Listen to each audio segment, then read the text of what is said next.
outra informação importante. Desde 2013, a cobertura de vacinação para doenças, aquelas doenças da primeira infância, cachumba, sarampo, rubéola e tal, as pessoas estão vacinando mesmo. Isso tem preocupado as autoridades por risco de surtos, epidemias, de doenças que muitas vezes maltratadas podem ser fatais. Quem está aqui gentilmente conosco é o Dr. Renato Kifuri. O Dr. Kifuri é pediatra e presidente da Sociedade Brasileira de Imunização. Kifuri, bem-vindo. Obrigado pela gentileza por ter vindo aqui no Jornal da Record. Obrigado a você pelo convite, Heródoto. É sempre um prazer estar com você. Obrigado. Explica o seguinte, por que as pessoas estão vacinando menos os seus filhos? Você sabe que esse é um fenômeno que não é só no Brasil. Não é? Não é só no Brasil. A cobertura vacinal, que nós chamamos, o número de pessoas vacinadas, vem decrescendo e, ao meu ver, o principal motivo é a própria sensação de risco que vai se perdendo com o desaparecimento das próprias doenças. Então, ninguém mais vê difteria, ninguém mais vê tétano, ninguém vê mais coqueluche, ninguém vê mais sarampo, ninguém vê mais catapora. E as pessoas não dão o valor devido à imunização contra essas doenças porque a percepção de risco, inclusive dos profissionais da saúde, não estou falando só da população. Quer dizer, menos médicos? Os próprios profissionais da saúde recomendam com menos enfaticamente essas vacinas, porque nem eles viram essas vacinas, né? Essas doenças acontecerem. Então, a vacina acaba sendo vítima do seu próprio sucesso. Né? Entendo. Bom, queria lembrar de uma delas, da paralisia infantil. Olha, essa é O pessoal ainda toma vacina ou não? Toma vacina, e porque tem 2 países do mundo que não acabaram com a polio, Afeganistão e Paquistão. Por questões ali de guerra civil localizadas, a polio ainda existe em 2 países. Enquanto existir polio em algum lugar do planeta, nós não podemos deixar a nossa população desprotegida. Porque um voo, uma imigração, um indivíduo que vai a turismo, reintroduz o vírus aqui e a gente vai voltar a ter casos de polio e ter um problema enorme, não só no Brasil, mas em todos os outros continentes. Né? Agora, é mito ou é verdade que muitas vezes tomando a vacina você pega a doença? É verdade, acontece. Nenhuma vacina tem uma eficácia 100%. Sim. Existem vacinas com eficácia de 85%, 90%, 95%. Então, há possibilidade, sim, de você, mesmo vacinado, adoecer. Quantos de nós já não tivemos catapora, mesmo tendo tomado vacina? Gripe, às vezes, em função de uma vacina. Mas, normalmente, quando você desenvolve uma doença, tendo recebido a vacina, a doença costuma ser muito mais leve. Então, o benefício sempre vai existir. Nem que seja para evitar a doença, mas pelo menos para atenuá-la, para deixá-la mais fraca. Né? Agora, muita gente acredita que é a vacina que transmite a doença. Isso é um mito. Fala, não, porque real. Eles pegam lá os bichinhos da própria vacina e colocam na pessoa. Esse talvez seja o maior mito que a gente tenha com vacinação. As pessoas acham que elas vão adoecer recebendo a vacina. Exatamente. Não faz nenhum sentido, né? Você não vai injetar em ninguém algo que possa causar um dano, ou seja, provocar a doença ao invés de evitá-la. Então, isso não existe. E o mais comum, talvez, seja o da vacina da gripe. A gente conhece muitas pessoas que confundem porque tomam vacina, desenvolvem um resfriado e acham que foi a vacina responsável por aquele quadro que eles Isso é mito.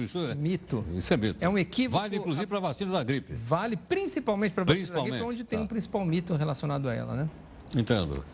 Então, vacinas hoje se prestam a todas as idades, né? Foi-se o tempo, como você falou na abertura, que vacinas eram para doenças da infância, paralisia infantil, varíola, sarampo. Hoje existe o calendário, a recomendação de vacina para adultos, para adolescentes, para gestantes, para idosos, para viajantes, para profissionais que exercem alguma atividade. Ou seja, as possibilidades de prevenção são muito mais amplas do que somente prevenir doença na criança. Então, quer dizer, o universo das vacinas é muito grande. É muito grande e está em expansão. Não é está em expansão? Não é à toa que chamam... Tem o quê? O HPV agora ou não? HPV é uma vacina que já está no programa... Recente? É recente, 10 anos no mundo. Tá. Aqui no Brasil, nós estamos no programa há 6 anos.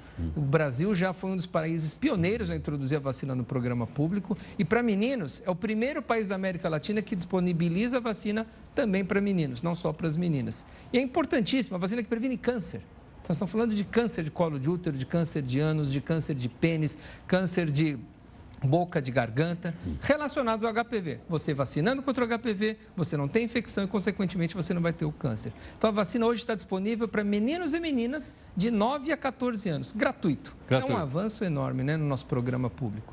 Agora, para onde vai indo isso? Onde é que as pesquisas estão conduzindo as vacinas? As vacinas para as doenças infecciosas, né, contra as infecções, como essas que a gente já descreveu, tétano, coqueluche, difteria, vão continuar avançando. Vacina para dengue, vacina para zika, vacina para outros tipos de meningite, vacinas para malária, melhores vacinas para tuberculose. Esse é o caminho do futuro, né?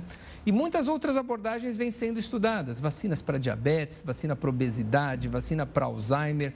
Cada vez se descobre mais ou se reconhece mais no nossos genes, ou seja, proteínas que são responsáveis, né? Ou seja, mecanismos que são responsáveis pelo desenvolvimento dessas doenças que podem ser interrompidos, né, esses processos, com utilização de vacinas. Então, eu acredito que o futuro ele vai além dessas doenças infecciosas e quando a gente vier aqui daqui a alguns anos fazer essa entrevista, nós podemos estar falando de vacinas até para obesidade, vacina para Alzheimer, para vacina de não contra só infecções, né? Agora, esses programas de vacinação são universais, são adotados por todos os países do mundo ou há ainda resistência em algum lugar por, sei lá, questão cultural, religiosa? Os programas mundiais existem, uns com mais robustez, com mais vacinas incluídas, outros com menos. O Brasil, entre os países do mundo, tem um dos programas de vacina mais completos do mundo. O Brasil hoje contempla praticamente no seu programa público todas as vacinas hoje desenvolvidas e disponíveis. É um programa não só de sucesso pelas coberturas vacinadas, pelo número de vacinas, mas também pela população vacinada. O número de pessoas vacinadas é muito grande comparado com o mundo inteiro. Enquanto aqui se vacina 80%, 90% na campanha de gripe, nos Estados Unidos é 30%, 40%. Aqui é 95% de sarampo, na Europa é 45%, 50%. Então, nós estamos muito à frente em termos de vacinação que muitos países ditos de primeiro mundo, né? Gentilmente aqui conosco, o doutor Renato Kifuri, pediatra e presidente da Sociedade Brasileira de Imunização. Kifuri, uma outra pergunta que eu queria te fazer é o seguinte. Tem vacinas que só tem na rede privada e não tem na rede pública? E por isso você teria que pagar essas vacinas porque não chegaram no SUS ainda? Isso é verdade. As vacinas, quando são desenvolvidas, as novas vacinas, elas não são desenvolvidas nem a um preço acessível aos mercados públicos, muito menos em quantidade para ser disponibilizada, por exemplo, para uma população brasileira. Então, essa rotina aconteceu com todas as vacinas hoje incluídas no Programa Nacional de Imunizações e vai acontecer com as novas que entrarem. As novas vacinas, isso não é só no Brasil, não. O mundo inteiro não disponibiliza todas as vacinas para toda a população. Há que se esperar um tempo para essa vacina ter quantitativo de doses suficientes para ser introduzidas no programa e o preço ser acessível aos programas públicos para se vacinar. Ela começa com preço alto. Elas são desenvolvidas... Como outros produtos que a gente vê. Porque a indústria farmacêutica, ela investe muito dinheiro no desenvolvimento seja de um medicamento ou de uma vacina, tenta-se de um jeito, não dá certo, tenta de outro, volta. Depois todo o processo, montar uma fábrica de produção, o retorno desse investimento. Bom, e ainda bem que alguém faz isso, senão nós não teríamos avanço nenhum na ciência, claro, né? Nos novos medicamentos, nas novas vacinas. Então, todo esse retorno financeiro investido é pago pelo mercado privado quando a vacina fica acessível. E fica uma injustiça social durante um tempo, porque quem pode pagar não tem adoece, quem não pode acaba ficando... infelizmente, essa é a regra do capitalismo, né, Heródoto? Kifuri, obrigado pela gentileza. Muito obrigado. Obrigado pelo convite.